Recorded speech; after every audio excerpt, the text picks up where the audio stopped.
100분의 1만 내 꿈이 뭔지, 내가 정말 하고 싶은 게 뭔지 한 번 더 좀 진지하게 생각해보고 그러고 공부를 같이 했으면 좋겠어요. 이게 맞아?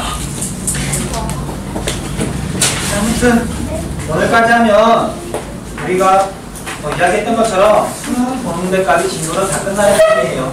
그래서 거의 지리 마지막 시간을 생각하면 돼. 아직 끝난 건 아니야. 자, 그래서 지난 시간에 했던 거 지역 개발에 대해서 마저 설명을 하고 구체적인 사례를 들어보고 수업 마치도록 할게요. 자, 지난 시간에 66페이지 위에 있는 그래프를 설명을 했죠. 그림은 자, 이제 66페이지 아래쪽에 있는 거 설명할게요. 균형 개발인지 성장 거점 개발인지. 자, 그래서 한쪽에는 이런 그래프가 있어요. 자, 봤더니 여기는 중심 부분이고 여기는 주변 부분, 변두리 부분이래요. 그 다음 여기는 발전 정보예요. 자, 그래서 이게 뭘 뜻하는 거냐면 먼저 성장 거점 개발 방식 같은 경우에는 개발이 덜 된, 발전이 덜 된 개발 부담을 하는 방식이죠. 그러다 보니까 전체적인 발전 정도는 개발 전에는 좀 낮아요. 물론 중심 부분은 좀 발전이 돼 있을 것이고 그 다음 주변 지역은 발전이 훨씬 더 안 돼 있겠죠.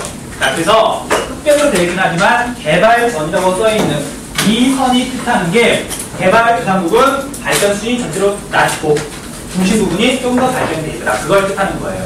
그래서 거점 개발 방식을 하게 되면, 그래서 개발을 하게 되면 중앙 부분, 중심 부분은 집중 투자를 하니까 많이 발전을 하겠죠. 그 다음 얘가 정상적으로 개발이 이루어지고 나면 바꿔 말하면 하드 투자가 일어나게 되면 주변 부분도 조금은 성장을 해야 돼요.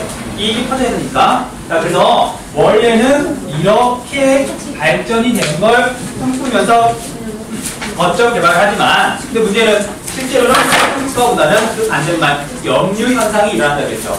자, 그래서 오히려 주변 지역은 발전하기는커녕 오히려 쇠퇴하는 경우가 벌어져요. 자, 그래서 개발이 끝나고 났더니 거점 개발이 끝나고 났더니 이렇게 발전 정도가 나타난다. 그걸 나타내는 그래프예요.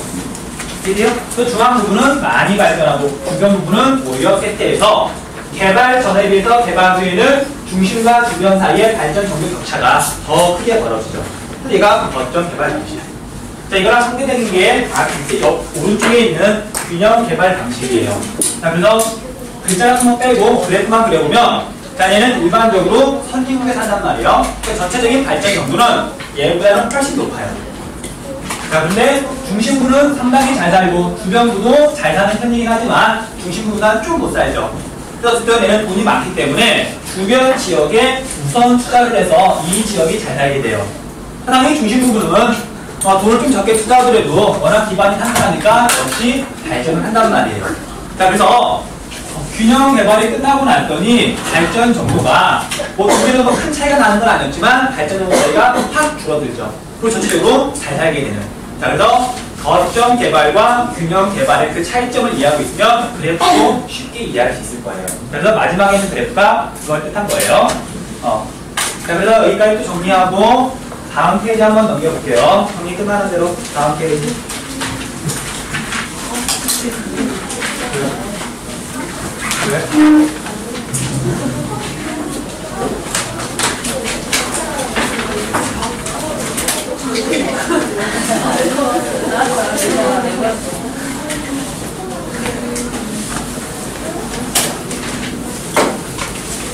자, 다음 페이지 67페이지에 있는 그래프도 이제 뭐 이해하면 쉬울 텐데 얘는 투자한 거에 비해서 투자한 비용에 비해서 총 수익이 얼마나 되느냐 그걸 보고서 얘가 거점 개발인지 균형 개발인지 파악해야 돼요.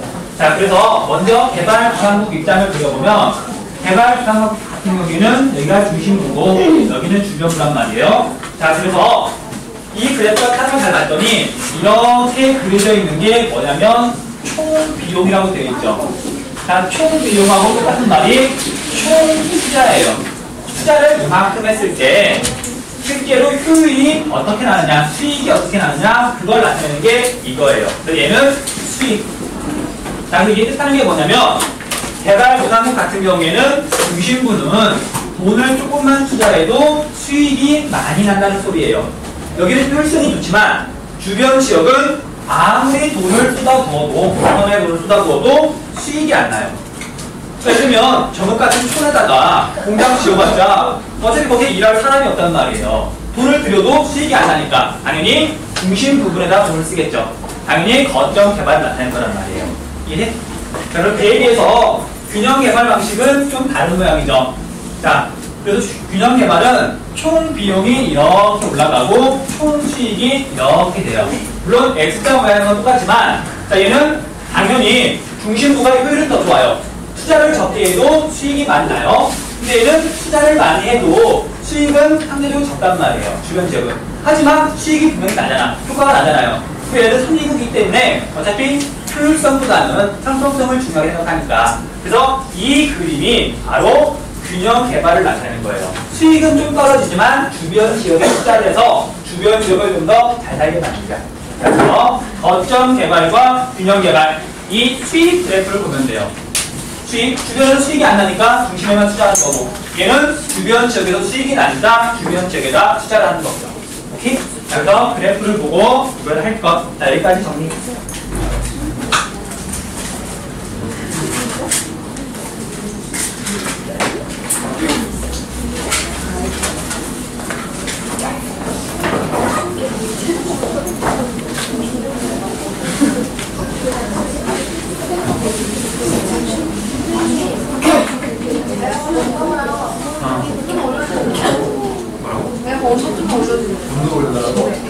끄지 말고?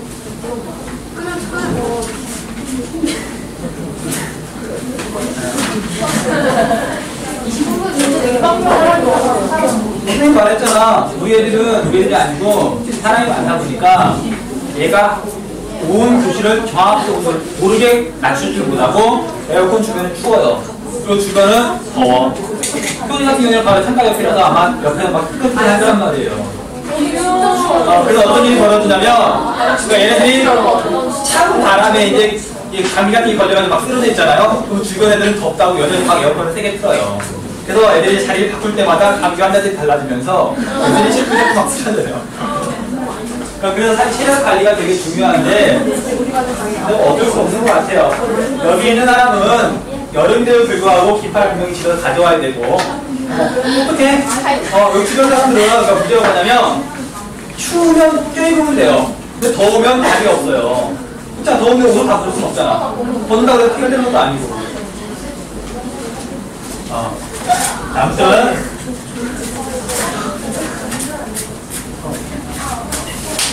제일 좋은 건 사실 좀 더워도 더위에 익숙해지면 돼요. 선생님 같은 경우에는 고등학교 때 선풍기도 없는 기숙사에서 여름을 났거든요. 땀 삐질삐질